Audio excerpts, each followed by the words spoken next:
Alright, so what we're going to be working on today is 4 matching soup mugs. So I'll show you what a soup mug looks like. Essentially it's just a bowl with a handle. So it's going to be a little bowl shape and then trimmed with a foot and then a handle added on. It can be pulled, it can be coil, whatever handle you want, but we're going to make a set of 4, so I'm going to go over some details on how to strategize for that or to approach this. So I'm going to make 2 matching bowls just to show you the matching portion. The assignment itself is 4 matching soup mugs. And why put a handle on the side of a soup mug? One, they're kind of like cappuccino mugs.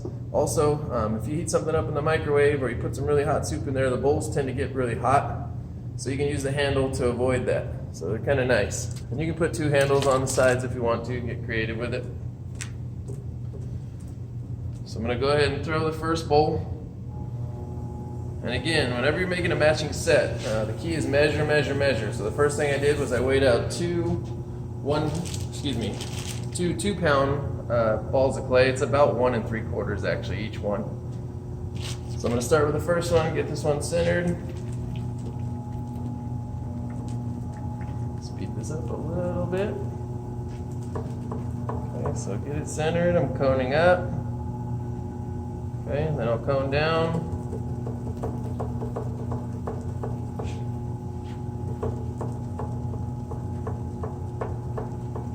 Okay, then I'll open, straight down, open out, and I open as wide as I want the foot of my bowl to be. So if I open this wide, that's how wide the foot will be when I trim it. You could trim it thinner, but I tend to keep them exactly where I left them and don't trim in too far. So I'm going to check the bottom real quick, make sure that I have a thick enough bottom.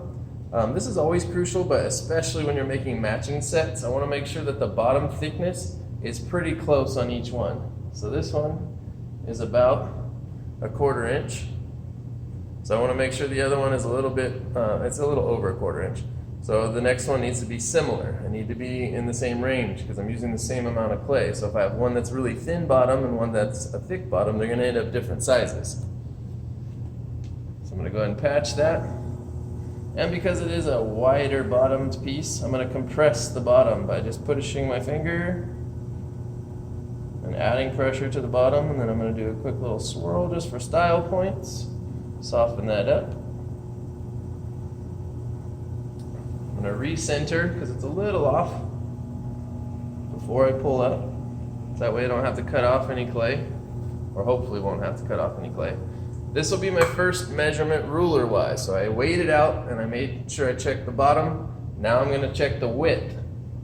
So the width of this opening is exactly 4 inches. Just lucked out, just kind of estimated. But it's exactly 4 inches. I'm measuring the inside right here.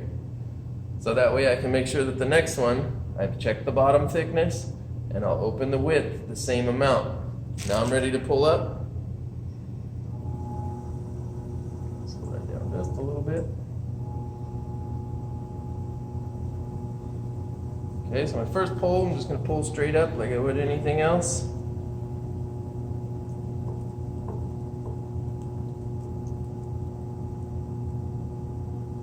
Okay, and I leave that lip nice and thick.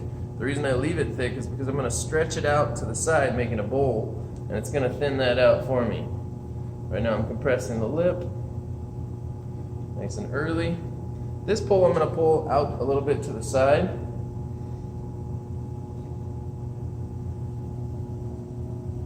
So I dig in there, compress, and then I slowly pull that out at an angle, about a 45-degree angle or so, maybe a little more. I don't want to pull this out too much because I'm going to put a handle on it. If I pull it out too far this way, like a pho hole, the handle will be underneath and tucked in at a weird angle. So I want to make sure that these are sort of steep, but about 45-degree angle at the most. Right now we're less than 45. Before we get any further, I'm going to trim the bottom. I'm using the popsicle stick side of my modeling tool. Popsicle stick side. Just trim a little bit of that off. So it's easy to get off the wheel and easy to trim. Do most of the work now rather than later. So one more pull just for shaping.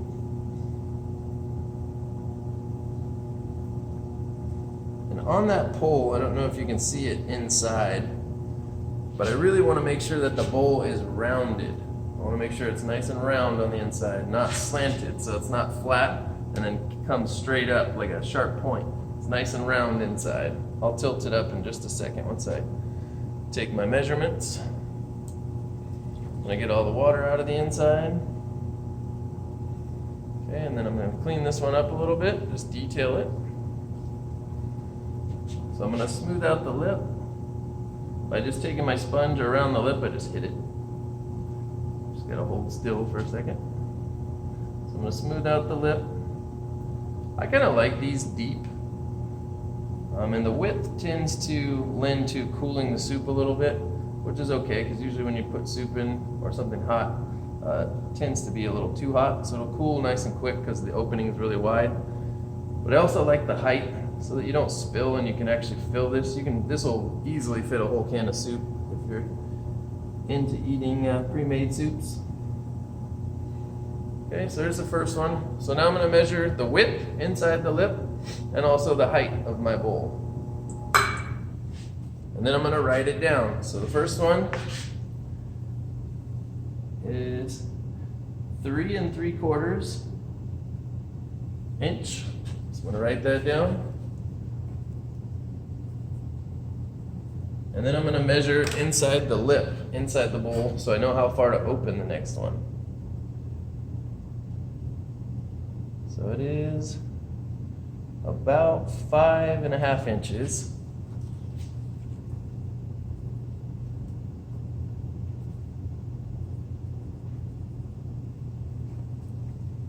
So I literally write these down, my measurements, 3 3/4, and that'll be my height, so I'll put an H. And then my opening earlier, centering opening, so I'll put CO, was exactly 4 inches. So I know how big to make the next one. So we'll take this one off, set it to the side, and we'll start on bowl number 2.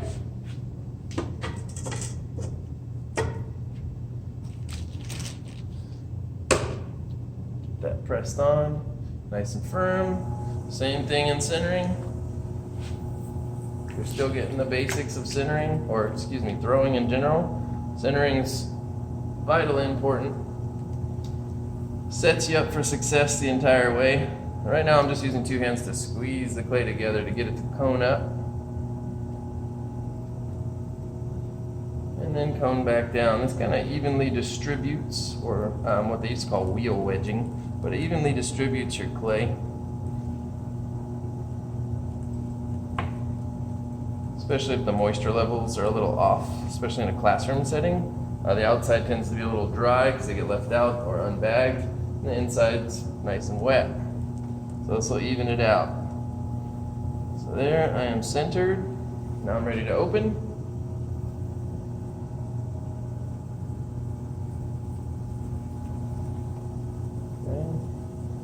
And I'm going to measure that bottom right after I compress. So I'll use my needle tool again. So about the same, okay, a little over 1/4 inch. Should be as close to identical as you can humanly get it, or as is humanly possible. Now I'm going to clean that little poke, or that little puncture. And then again, compress, just adding pressure across the bottom so that later it'd be less likely to crack. Clean up my fingerprints and give a little style swirl. And again, a little bit off. I really don't need to recenter this one. It's a little better centered. But I'm going to recenter. And then I'm going to check my measurement. Okay, nicely recentered. So 4 inches was the last one. So this needs to be opened a little bit more.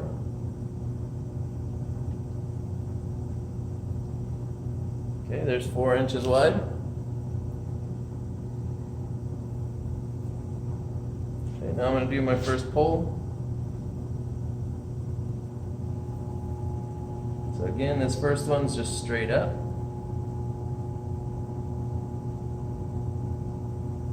I have a little air pocket in this one. Could have wheel wedged a little better or wedged it prior to, but when I get an air pocket, I pop them early. Just put 3 or 4 holes, sometimes 6 or 7, depending on the size. Patch them, and then just keep throwing.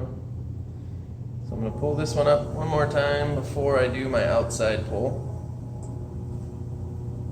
So I'm really going to dig into this clay here. I'm not going to dig in inside, but it's just going to be something to push against because I don't want to dig a hole. I already measured the bottom. But I want to get all this clay in there and lift up. I'm actually going out at that angle already. It's just kind of a feel thing, a touch. So that was my first one. And I'm going to use my modeling tool again to clean the bottom up before I pull it out wide to where I can't reach it. So when I pull this out again, it's going to be hanging over the spot I just trimmed, so I can't get to it.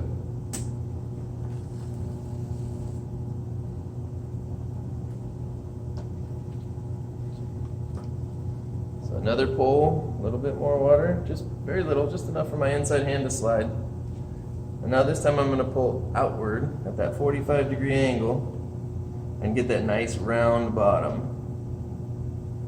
And again, I left that lip nice and thick so that when I stretch it, it gives me room to play with so I can thin it out. If I need more height, I can use that to get a little taller.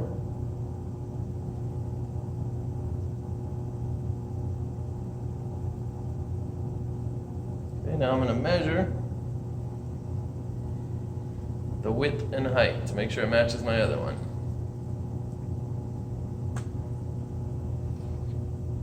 So I'm going to take my ruler, stop my wheel. My width is about 6 inches, so I went a little too far on the width, so I'm going to cone it back up, and I'll show you that in just a second, or collar it back up. And my height is about 4 and a little change, like 1/8 of an inch. So I need it to be a little taller, which is fine because I'm going to go up and a little. Excuse me, my height was 3 3/4. Right now I'm at 4. So I need to go down a little bit. I may need to cut some of this off, and that's okay.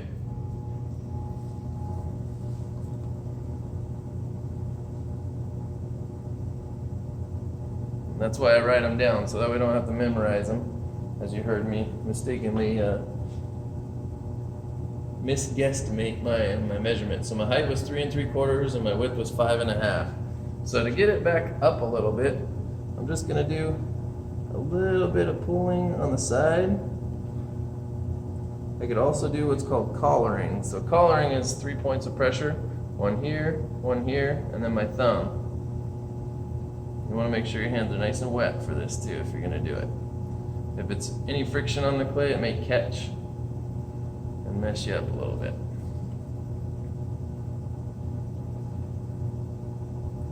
So this one I just got a little bit thinner of a pull, so I think I just had a little bit more clay, so a little bit more height. So I'm going to check my measurements real quick.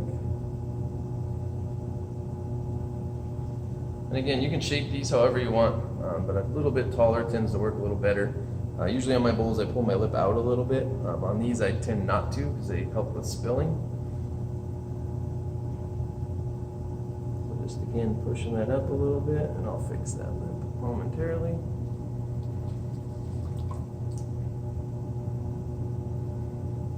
Okay, then I'm going to check my measurements. So my inside needs to come up a little more because it was 5 1/2. Excuse me, 5 1/2 was the opening. Right now I'm at 6 1/2, so I need to really come up. And then the height was 3 3/4.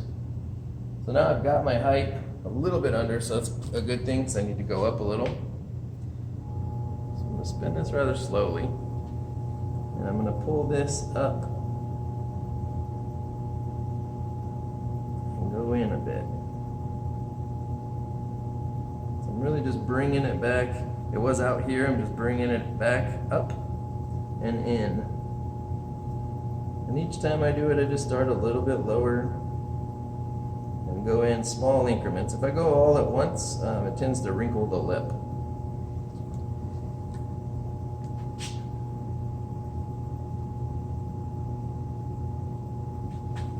Clean up some of those throwing marks.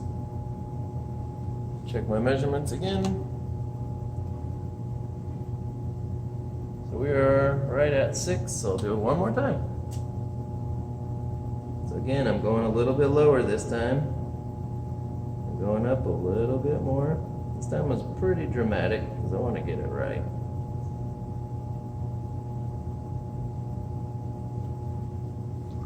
Get my fingers wet, go in a little bit. And this one's probably going to be a little too tall, which I can just cut a little bit off the lip. Okay, so 5.5 inches. I am right at 5 3/4, so a little bit more.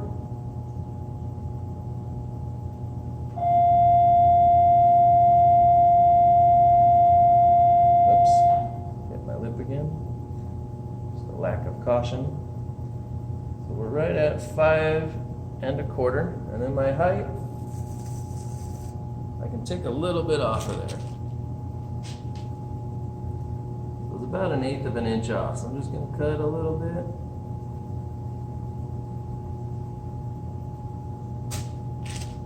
And then clean the lip up, of course.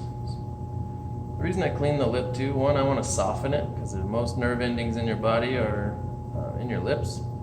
But also the glaze won't stick to sharp edges, so I want to make sure that when that glaze turns to molten and melts down, it can melt down a nice steady slope and not away from the sharp edges.